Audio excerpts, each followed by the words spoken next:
여러분 안녕하십니까? 2022년 5월 8일 일요일입니다. 문재인 정권이 저지른 망국적인 탈원전 국정농단과 관련해 이 같은 잘못된 정책에 저항한 분들이 적지 않습니다. 그런 분 중에 한 분이 사단법인 사실과 과학 네트워크 공동대표인 조기양 대표입니다. 조기양 대표는 원래 언론인 출신입니다. 한국일보를 거쳐 MBC에 오랫동안 몸담았고 MBC에서 국장까지 지낸 바 있습니다. 그리고 2019년 2월 사단법인 사실과 과학 네트워크를 만들어 공동대표를 맡으면서 특히 문재인 정권의 잘못된 탈원전 정책에 맞서 싸우는 활동을 몇 년간 계속해온 그런 분입니다. 조기양 대표가 최근 한국과 대만의 1인당 GDP 역전 문제, 얼마 전에 여러분께 보도해드린 바가 있습니다만은 아마 올해 19년 만에 대만의 1인당 GDP가 다시 한국의 1인당 GDP를 추월할 것으로 국제통화기금 IMF가 전망한 내용과 관련해 다음과 같이 코멘트했습니다. 가장 결정적인 원인, 산업경쟁력 추락의 원인은 바로 문재인의 탈원전 정책에 있다. 이런 요지의 내용입니다. 조기양 대표는 우리 산업 경쟁력의 추락은 5년 전 문재인이 탈원전 선언할 때 이미 결정된 일이라고 강조했습니다.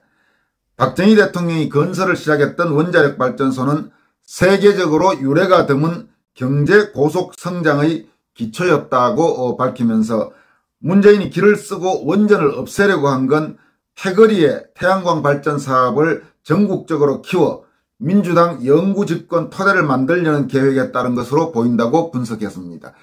이 분석은 상당히 설득력이 있습니다. 실제로 문재인의 탈원전 정책으로 태양광 사업을 밀어붙이면서 이 좌파 떨거지들이 전국적으로 엄청나게 속말로 해먹은 징후가 곳곳에서 나타났죠. 이미 그중에 상당수 밝혀진 부분도 있고 앞으로 더 수사가 돼야 될 부분도 있습니다만은 큰 경제적으로 득을 얻은 건 분명한 사실입니다. 그러면서 조기양 대표는 지난 5년 태양광 발전 사업에 참여해 정부 보조금으로 고정수입을 얻게 된 수십만 태양광 사업자들은 이미 더불어민주당과 경제적 통일체가 됐다. 이렇게 밝혔습니다.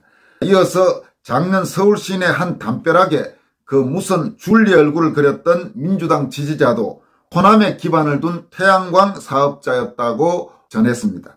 이어 문재인과 그 패거리는 대한민국이 북한과 같은 세계 최빈국이 돼도 좋으니 정권만은 반드시 지켜야 한다는 탐욕의 세력이라면서 이번에 정권이 교체된 것은 하늘이 아직 대한민국을 버리지 않았다는 계시가 아닌가 생각한다고 코멘트했습니다. 조기양 대표가 공동대표로 있는 이 사단법인 사실과 과학 네트워크는 최근에 원자력 안전위원회 위원들의 사퇴를 요구하는 성명서도 내놓았습니다. 원자력 안전위원회가 문재인 정권에서는 무모한 탈원전 정책을 맹종해 대한민국 원자력 산업을 무너뜨리는데 진력해왔다 이렇게 질타하면서 이제는 위원직에서 물러나라 이렇게 촉구했습니다. 다만 성명의 표현은 상당히 예우를 갖춘 표현으로 이어지고 있습니다. 성명의 내용은 다음과 같습니다. 원자력 안전위원회 위원님들의 사퇴를 정중히 요구합니다. 지난 5년간 문재인 정부의 무모한 탈원전 정책을 맹종해 대한민국 원자력 발전 산업을 무너뜨리는 데 진력해오신 원자력 안전위원회 위원님들의 노고에 감사드리며 이만 위원직에서 물러나 주시길 바랍니다. 원자력 안전위원회는 경제적으로 효율성이 뛰어난 원자력 발전소를 비롯해 원자력 산업 전반이 안전하게 운영될 수 있도록 점검 지원해야 한다는 존재 이유를 망각하고 원자력 발전 산업 자체를 말살하기 위해 정부 기관의 권위를 남용 일탈해왔습니다. 원안위에는 시민운동 경력을 내세워 위원직을 차지한 분도 계시고 원자력 산업과 무관한 분도 계시는데 이분들은 분서경유를 연상케 하는 정권의 야만적 망동에 동조해 대한민국의 환경, 산업, 과학을 망치는데 적극적으로 부역해왔습니다. 위원님들은 지난 2019년 12월 7천억 원이 넘는 예산을 들여 보수를 마치고 계속 운전 허가를 취득한 원자력발전소 월성 1호기의 가동 중단을 결정하셨습니다. 이유는 월성 1호기에 무슨 안전에 문제가 있어서가 아니라 경제성이 없다는 것이었습니다. 경제성 평가가 수차례 불법 조작을 거쳐 월성 1호기 폐쇄의 명분으로 이용됐다는 것은 당시 누구나 알 수 있었던 일입니다. 이 명백한 사실을 굳이 모르는 체하고 월성 1호기 폐쇄를 결정한 원안위 위원님들에게 책임이 없을까요? 원안위가 청와대의 거수기 노릇을 하지 않았더라면 월성 1호기는 지금 우리 경제를 위해 수조 원에 달하는 자산 가치를 발휘하고 있을 것입니다. 위원님들은 지금 현재도 원자력안전위원회 위원으로서의 직무를 해태하고 계십니다. 바로 전남 영광 한빛 원전 4호기 문제입니다. 원안위는 환경단체들이 문제 삼고 있는 한빛 원전 4호기 경납 건물 공급이 평소에는 물론 유사시에도 방사능 물질 유출의 위험 요소가 전혀 아니란 것을 알고 있으면서도 원전 가동 재개를 가로막고 있습니다. 한국전력기술, 프랑스 프라마톰, 한국콘크리트학회, 한국원자력기술원 등 권위 있는 기관들이 안전에 아무런 지장이 없다고 거듭 확인했지만 원안위는 지난 5년 동안 한빛 4호기 가동을 중단시키고 공급의 보수마저 금하고 있습니다. 이게 도대체 무슨 행패인지 알 수가 없습니다. 아무런 합리적 이유 없이 멀쩡한 원자력 발전소를 못쓰게 하는 게 원안위의 직무입니까? 한빛 4호기 가동 중단에 따른 경제적 손실은 이제까지 3조 원 정도로 추산되고 있습니다. 국민이 감당하고 있는 경제적, 환경적 손실은 어디에서 보상받을 수 있을까요? 이뿐만이 아닙니다. 신한울 1호기는 이미 2020년 4월에 완공돼 운영 허가를 신청했지만 원안위는 비행기 충돌 위험, 북한 장사정포 공격에 노출 등 이해하기 어려운 이유를 들어 미루다가 2021년 7월에야 겨우 조건부 시운전을 허가했고 아직도 시운전 중입니다. 국가기관산업시설 운영을 이렇게 회방하는 게 정부 기관으로서 할 일입니까? 원안위는 또 2018년 5월 한 방송사의 보도로 촉발된 방사능 위험 라돈 침대 사태와 관련해 마치 라돈 침대가 발암물질인 것처럼 오도하고 수급 명령까지 내림으로써 우리 사회를 방사능 공포에 몰아넣었습니다. 이 때문에 우리 사회가 아무런 과학적 근거도 없이 엄청난 스트레스에 시달렸고 침대를 제조하던 우량 중소기업은 흔적도 없이 사라지고 말았습니다.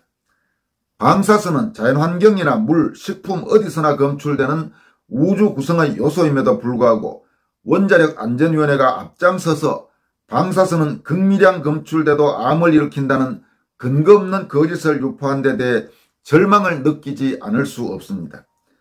국가기관의 탈을 쓰고 앉아 허위와 기만에 기초한 결정으로 국가경제 회복하기 어려운 피해를 떠안긴 원자력안전위원회 위원님들은 이제 그만 문재인 정부와 함께 역사의 뒤안길로 퇴장해 주시길 간청합니다.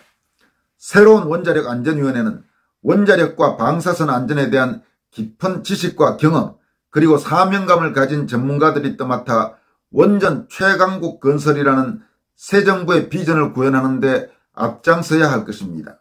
사단법인 사실과 과학 네트워크. 이상 소개한 내용은 조기양 대표가 공동대표로 있는 사단법인 사실과 과학 네트워크가 최근 발표한 원자력안전위원회 위원들의 사퇴를 촉구하는 성명입니다.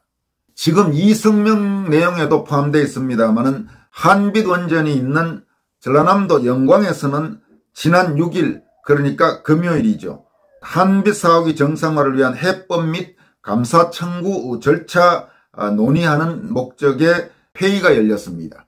이 회의에는 사실과 과학 네트워크의 조기양 공동대표와 신광재 공동대표, 역시 사실과 과학 네트워크의 고범규 위원과 이연실 위원, 그리고 최근 여러분들에게 두 차례 소개해드렸던 에너지 흥사단 강창호 단장, 그러니까 이 문재인이 대통령에서 물러난 직후인 이달 10일 대전지검에 문재인의 탈원전 국정농단의 책임과 죄를 물어 고발하겠다고 밝힌 바로 한수원 출신 강창호 에너지 흥사단장, 그리고 한빛원전 관계자와 지역주민 관계자 등이 참석했다고 합니다.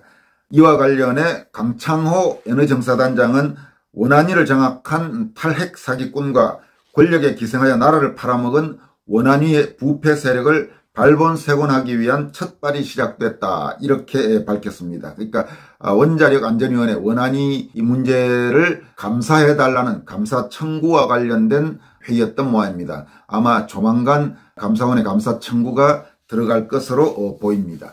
그리고 오늘 마지막으로 전해드릴 소식은 이 강창호 에너지 형사단장이 추진하고 있는 문재인에 대한 고발, 이달 10일 문재인이 자연인으로 돌아가자마자, 그러니까 대통령의 특권을 내놓고 일반 민간인이 되는 바로 그 즉시 대전지검에 들어가는 고발장과 관련해서 고발인으로 동참하겠다고 신청한 국민이 계속 늘어나고 있다고 합니다. 지난번에 말씀드렸다시피 이달 3일에 당시 고발인 동참하겠다고 밝힌 시민이 약 450명 정도였는데 군생활TV에서 그 내용을 소개하고 나서 5일 오후에 1,500명으로 약 1,000명 이상 늘었다는 소식을 전해드린 바 있습니다만은, 그로부터 이틀이 지난 7일, 그러니까 어제 오후 기준으로 2,500명이 넘었다고 강창호 단장이 본인의 SNS를 통해서 밝혔습니다. 그리고 이 문재인 고발에는 어떤 부담도 없다고 합니다. 비용도 강창호 단장 측에서 부담을 하고 공소장 및 언론에 공개된 명백한 사실이고 공익 차원이기 때문에 무고죄도 성립하지 않는다고 그렇게 강조하고 있습니다. 이제 10일까지 거의 다 됐습니다만은 혹시 추가로 고발인 동참을 하고 싶은 분들이 계시면 연락처가 010-3638-4593, 그러니까 전화는 010-3638-4593 또는 메일로는 chgang72, 그러니까 강창호의 약자로 보입니다. chgang72 @naver.com. 다시 한 말씀드리면 chgang72 @naver.com입니다. 그동안 이 문제와 관련된 보도가 나갔을 때 댓글에 어떻게 동참할 수 있느냐 이렇게 물어보시는 구독자분들이 몇 분 계셔서 참고로 말씀드립니다. 그나저나 문재인은 참 퇴임하자마자 피곤하겠습니다. 바로 지금 2,500여 명 이상의 국민이 탈원전 국정농단의 책임을 물어 고발장이 바로 들어오고, 어디 이 고발만 들어오겠습니까? 아마 이제 대통령 면책특권 없으니까 그동안 저질렀던 각종 잘못에 대한 이런저런 고소고발이 추가될 가능성이 높아 보이는데, 저질렀던 일에 대한 책임은 져야죠. 자기가 권력 갖고 있을 때 그렇게 마구 휘둘려대는데 이제 자기도 물러났으면 없는 죄를 만들어서 처벌해서는 안 되지만 있는 죄는 반드시 다 찾아서 하나하나 그에 응당한 법적 책임을 물어야 되지 않겠습니까? 여기까지 하겠습니다. 여러분 고맙습니다.